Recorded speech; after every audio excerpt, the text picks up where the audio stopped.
For myself, I really wish I weren't here, because this is our third event.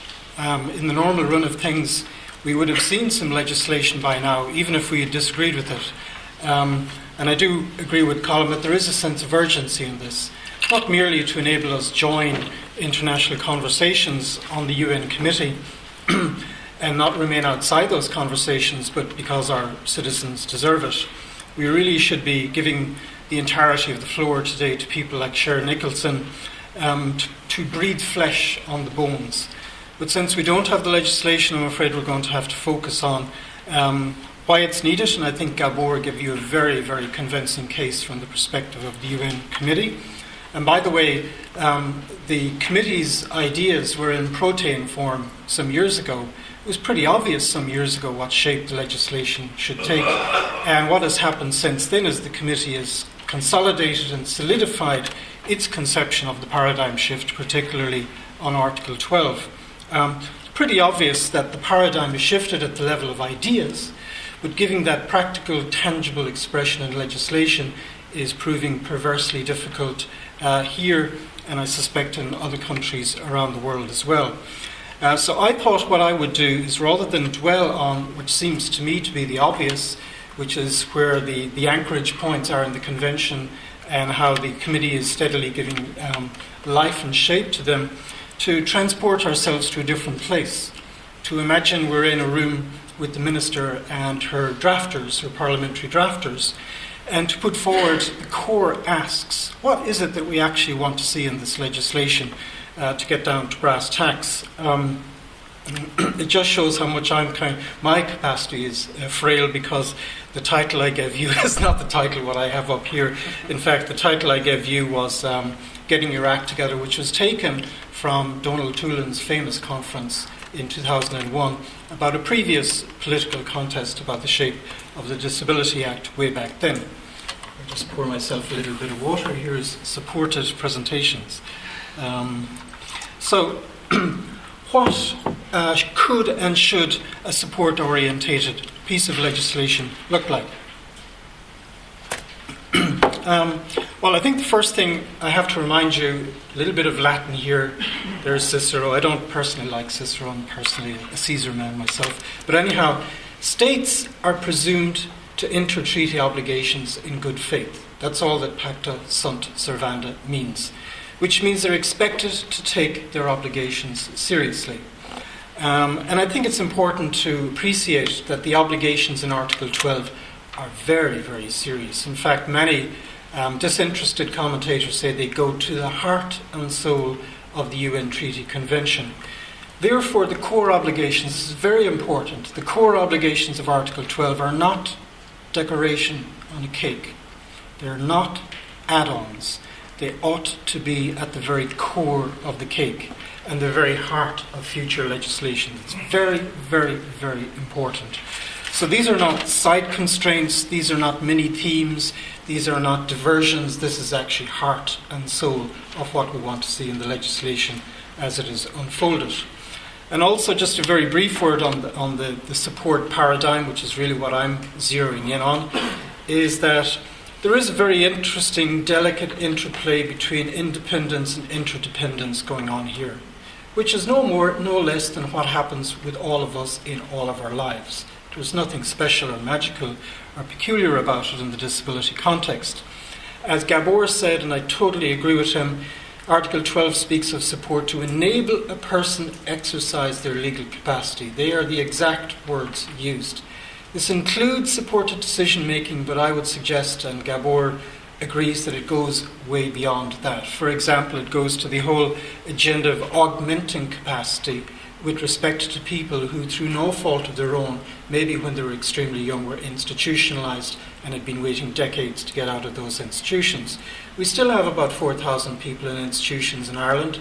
The Ending Congregated Settings report is a fantastic report, but I don't see any link up between it and the debate on legal capacity. I think there is a natural link up there. And I think very, very, very importantly, what we're trying to do in this legislation is expand civil rights. Or rather, as contract lawyers, we would say, give business efficacy to the terms of the contract. Make sure you can actually enjoy your civil rights. Okay? So that orients you in a particular direction. We are not talking about classic issues of depriving people of their civil rights. And if we were, that would head you in a completely different direction, namely due process, the judiciary, and very elaborate mechanisms for essentially testing people to see whether they have legal capacity to remove it under limited circumstances and to put in place due process protections. That's not what we're talking about. We're talking about expanding the civil rights and not reducing those civil rights. So now you get the paradigm shift, hopefully.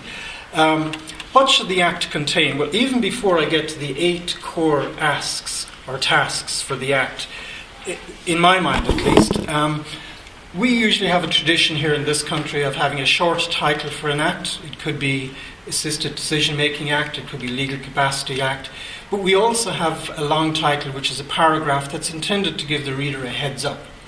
So just for the hell of it, I decided, well, what would I put in that long paragraph if I were drafting this Act, which I hasten to add I'm not.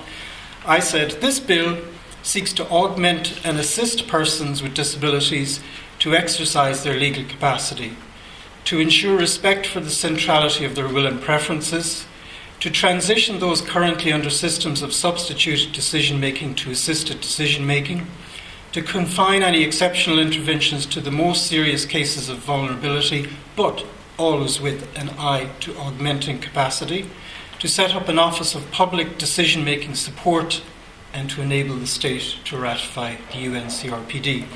That at least is a stab at trying to encapsulate what that positive rights-expanding philosophy might look like in the long title of the bill.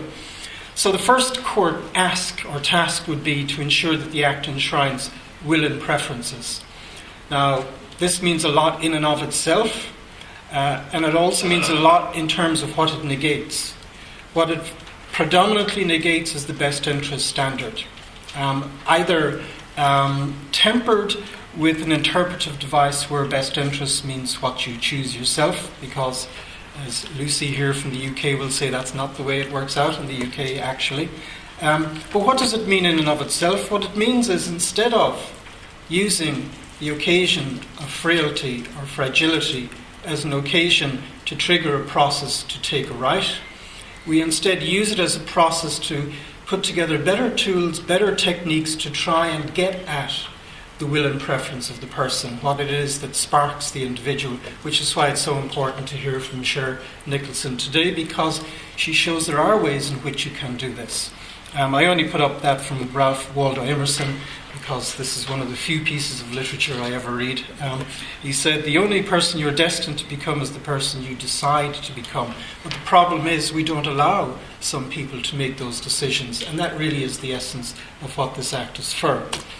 Second core ask is that it should acknowledge, not necessarily directly provide, but acknowledge an evolving spectrum of supports that we all take for granted in our own lives, but are systematically shorn from our brothers and sisters with intellectual disabilities.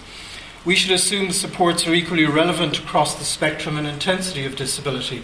Gabor was getting at that in one way by saying the idea that the intensity of or severity of disability somehow or other creates an exception is not acceptable in principle.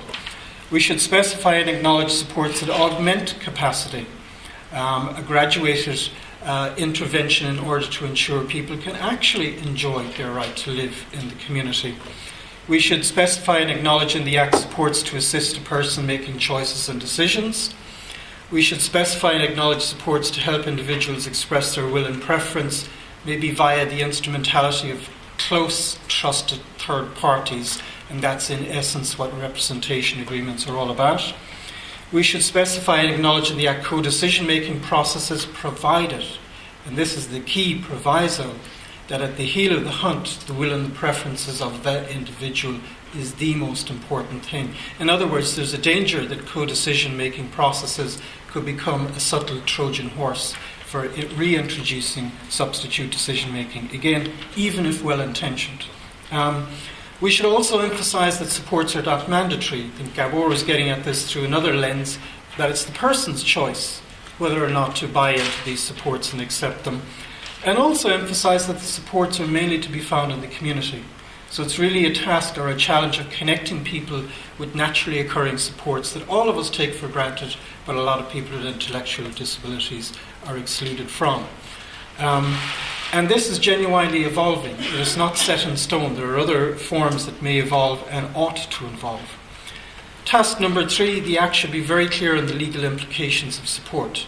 In other words, they ought not to be looked upon as a way of downgrading the actual will and preference of the person. Third parties are to be bound by the will and preference that may emanate directly or indirectly via the supports, through, for example, representation agreements.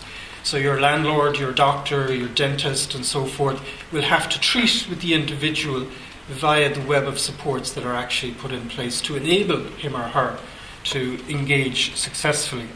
Conversely, the individual is bound. So if you take up a tenancy, short-term tenancy through your supports, the third party, the landlord, must have some security such that your will is your bond, and so forth. There ought to be no islands of non-application. This is very, very, very, very important. Gabor spoke about the notion that you have legal capacity in all spheres of life. Now, we have lots of islands of exclusion of capacity in this country in various pieces of legislation. Juries Act, voting, sexual relations, and so forth. As a matter of principle, the core principles of this Act should reach all of those islands of immunity. And if it's a case that it's highly intricate to reform those particular islands, by all means go ahead and do it. It may take you 5 or 7 years, but as a matter of principle, ensure that those islands are impressed upon by the veneer of this new legislation. What am I really getting at there? The Heads of Bill in 2008 had one section tucked in at the end that said, by the way, even though we're now giving you legal capacity, it doesn't count here, here, here, here, and here. Don't accept that. That is absolutely unacceptable. The legislation should provide, we can provide for detailed legislation in this outline fields, but in principle, no sphere is to be left out. The fourth ask, the Act should provide for effective safeguards with respect to the support regime. You will see an ongoing Roman motif in a lot of my work here. This is the Praetorian Guard.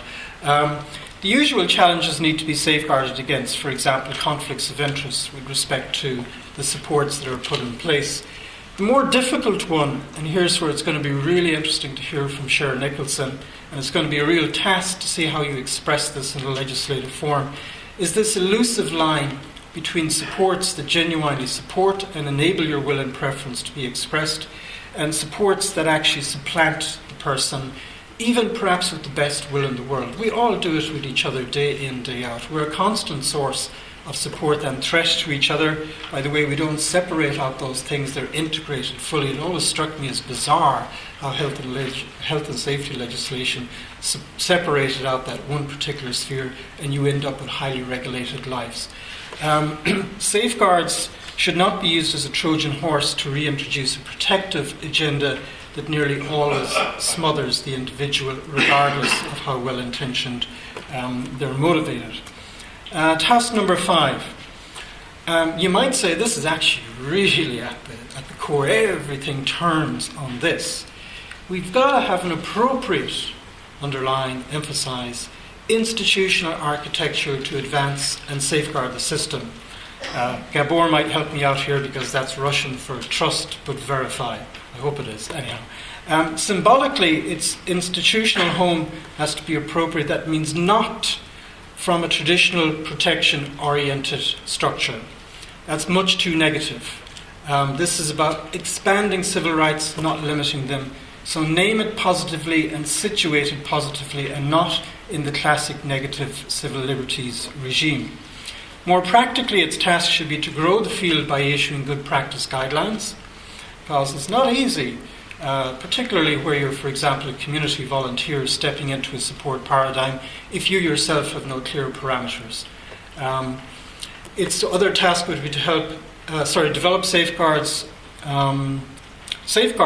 not just grow the field, but develop the safeguards through good practice guidelines, to register representation agreements and similar support agreements, to connect with community development programs to ensure they extend to growing the support regimes. That's considerably under-tapped in this jurisdiction, although it's an incredibly rich domain. To interact and contribute and learn from international best practice. We've actually got a lot to contribute to the international conversation as well as to get back. So this institutional architecture should be configured to do that. And to interact and contribute to bodies at home like the Irish Human Rights and Equality Commission, the NDA and other bodies like that. Also to keep the system under constant review, develop research and play a key role in reviewing the Act. So if you start out with a dynamic that's only partially materialisable in the short run, what really counts is you have the institutional framework to carry it forward into the future and to get that right momentum working. This is subtext for don't put it in the courts apparatus. Don't put it in a system that is not orientated toward developing positive regimes. That's not to denigrate the courts apparatus. They have a vitally important job to play, but it's not where we ought to have this anchored into the future. Task number 6 in the Act. It should look outwards to linkages and grow them. And that's pretty important because the new institutional framework, call it a support organisation or a support decision organisation, will not have all the capabilities. There's no way in the wide world, and at the moment the government doesn't have a dime to actually begin investing heavily in it. Other parts of our system have this capacity. For example, the very embryonic advocacy system being set up by the national, the CI, what do you call them? Citizen Information something, I keep forgetting the board, is pretty important. Also, the link with community development apparatus is incredibly important, I would have imagined. And also to begin acknowledging and developing a link with general adult protection system. General adult protection system, not disability-specific adult protection system, is very, very important. So those linkages are key to the organic growth of this new phenomenon of support and supported decision-making in Ireland. And it's very important that the new apparatus set up to institutionalise this begins from the get-go to actually begin linking with those particular bodies. I spoke briefly about money. Of course, the government is not going to have a lot of money to put into this new apparatus, but nobody has done a costing of the amount of money they're already spending on the wardship system and what they might potentially be spending on a guardianship system. Somebody should do that costing and then transfer that money, if not immediately, over a period of time to this new apparatus. Task number 7. The Act should specify clear transition arrangements and timelines if needed. If needed. Again, here's Rome. Rome wasn't built in a day, but it was built. We started from somewhere and we kept going forward. Well, the we here not being the imperial Romans. What's the conceptual challenge? The conceptual challenge, I guess, for the government is how do you transition from one protection system to another completely different system, which is a support-orientated system. The challenge is not how do we regularise, modernise one protection system into another protection system. The challenge is how do we begin transferring and transforming that into its opposite. If you feel that a transition is necessary, then what you'll need is cut-offs, clear timelines, no new entries, particularly into plenary guardianship, an automatic, I underline that word, automatic review of everybody in guardianship to assess the suitability of transitioning straight away into a support paradigm, or if not straight away, what intermediate steps are needed to put in place. You will also need clear triggers, so that if you envisage that at a certain point you're going to shut down a system, you've got to know where your triggers are and who gets to pull them and under what criteria and so forth. That's very important to granulate the trigger so you're absolutely crystal clear about when you pull it to move from one level to another. And I will recall that the doctrine of progressive achievement, which applies to economic and social cultural rights in the UN system, allows an awful lot of latitude to states, basically to prevaricate on the basis of scarcity of resources, which may include technical drafting resources and scientific talent, as well as just pounds, shillings and pence. But there are very clear limits on the notion of progressive achievement. I do remember a case that came before us in the Council of Europe Social Rights Committee where the French agent was asked, you've got a great catch-up plan to bring kids with autism into the school system. How long is it going to take you to catch up? And they said, well, on present statistical trends, 150 years. Sorry, too late, game over. That's far, far too unacceptable. So in other words, there is wriggle room, but not too much. There's got to be some principled guidelines on how much latitude and slippage a state is allowed. Task number 8. The Act should have a clear and purposeful review mechanism. And I emphasize the word purposeful. You've got to know what it is you're reviewing it for. Okay? What turns on the review? You've got to reflect on what has worked and what has not worked. And everything is a learning opportunity, including particularly what has not worked. You've got to identify the critical success factors as well as the major inhibiting factors. More importantly, you've got to steer the review mechanism to dig deep into this, and not just to say every 5 years we'll have a review of an act. Because we've all seen that, right? And we've all seen how that quickly becomes a pro forma exercise. I suppose what you really need the review to come out with is new areas that perhaps need to be innovated with respect to. Maybe stuff that you couldn't even have imagined today. I would suggest a 5-year trigger, but there might be an interim review in the intervening period. There, of course, there's an important question about how it's done and who conducts it, and particularly the role of the voice of civil society in that review process. I was speaking to a very senior civil servant in the Belgian federal administration recently who's moving toward the concept of co-ownership and co-decision between the affected communities and policymakers in key areas of Belgian social policy. It's high time we reinvented our system of legislation and review of legislation along similar lines. Also, there's a very important issue about the independence of the process and the tools that the process uses. The kind of criteria, the tools, the statistical, qualitative and quantitative tools that they use. I do recall that the New Zealand process for reviewing their disability strategy heavily accentuated the independence of these objective criteria for review. Otherwise, it becomes a self-referencing exercise and you simply repeat a paradigm that may or may not actually suit our citizens. I just want to, and this is just me coming in here, this is part of a much bigger picture. This sounds like very technical, arid, isolated stuff that only applies to 0.5% of any given population. I really think it's part of a much bigger picture.